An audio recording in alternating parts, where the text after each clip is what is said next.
Well, for more on the budget situation, we're joined now by Ryan Felsman from Colonial First State Asset Management. Ryan, good to see you there this evening. How are you? Pretty good. Look, the budget situation, the Treasurer had a fine line to walk between not curtailing economic growth on one hand, but also making sure he made the big cuts that he promised and got the budget back under control. Did he get that balance right? I think so, Nigel. I think if you look at most of the measures announced in last night's budget, they were well flagged. They were leaked well in advance of last night's speech. There weren't many surprises. I think the biggest surprise from my perspective and the market's perspective is probably around the $20 billion medical research fund. But certainly everything else is fairly well flagged, and that's kind of reflected in market's reaction today, where the Australian equity market was fairly flat. Bond yields fell a little bit as well, but certainly the Australian dollar's up around 94 cents. So the expectations from financial markets were fairly well met, in my opinion.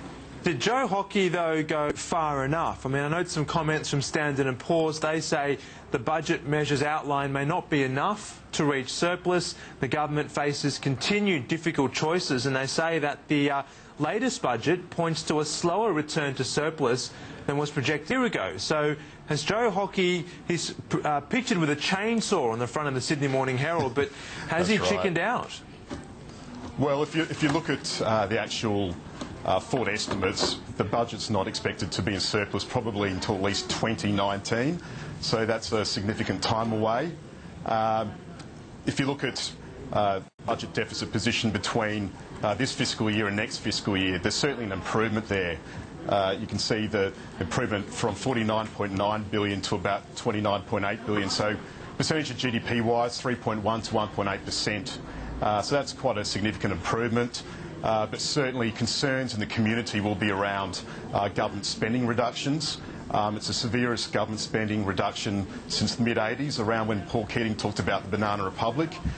Certainly that's going to play into fears around the cost of living pressures for households. So households are wearing quite a bit of pain around this budget. So the concern from my perspective is certainly around, of course, a fiscal drag that may reduce growth by around 0.5 percentage points this year and next. But I think the RBA is kind of expecting that anyway, the reduction in public demand. But the biggest concern is certainly around household consumption and the impact on that. In terms of, though, the medical research fund you've mentioned, Ryan, is there any kind of disconnect, you think, in the government talking about a budget emergency on one hand and on the other then finding $20 billion to push into medical research? Is that a good use of money given the situation they paint? Well, I think certainly the budget emergency was overplayed. Certainly if you look at the net debt situation, it's meant to peak at 14.6% and around 2016. So comparative to other countries, certainly not a budget emergency. In terms of the medical research fund, I think it's actually quite a good idea. Effectively moving money raised from the $7 GP fee into research and development and medical services, particularly when we've got an ageing population. So I think that's quite a good idea. But certainly if you look at other policies around increasing spending on aircraft and things like that, that's a bit more debatable, I guess.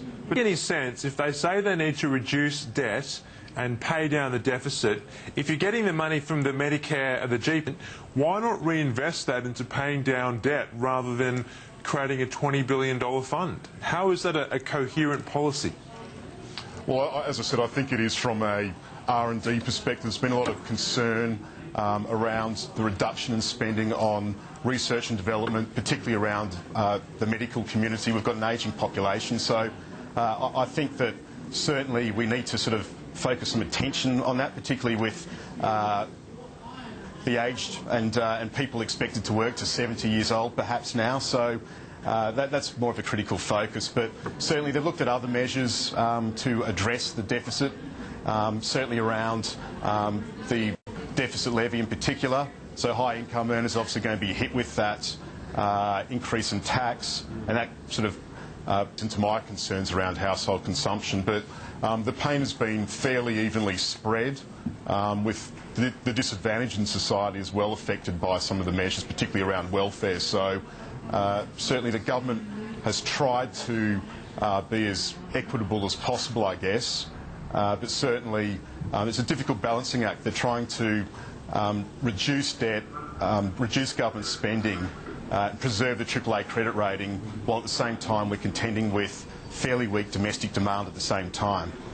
Do you think things like the increase in the petrol excise and also the changes to pensions, that the coverage itself will be enough to make consumers a bit more cautious in terms of spending? Oh, absolutely. And I think if you look at high income earners, for example, there's a bit of focus on certainly the increase in tax there. Their marginal rate of tax is effectively going to be 9% by the time you add the 2% Medicare levy in at the same time. And people forget that high income earners contribute about 16% of discretionary spending. So this may impact retail sales going forward in particular.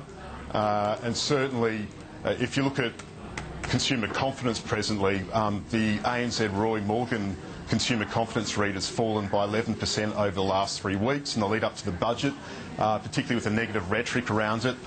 Cost of living pressures, as you mentioned, with the GP fee increasing, petrol prices increasing, obviously welfare cut alike, certainly that will add to consumer anxiety. And certainly the World Bank came out with a report last week and it said Australia is the 4th most expensive country of 177 countries in terms of the cost of living.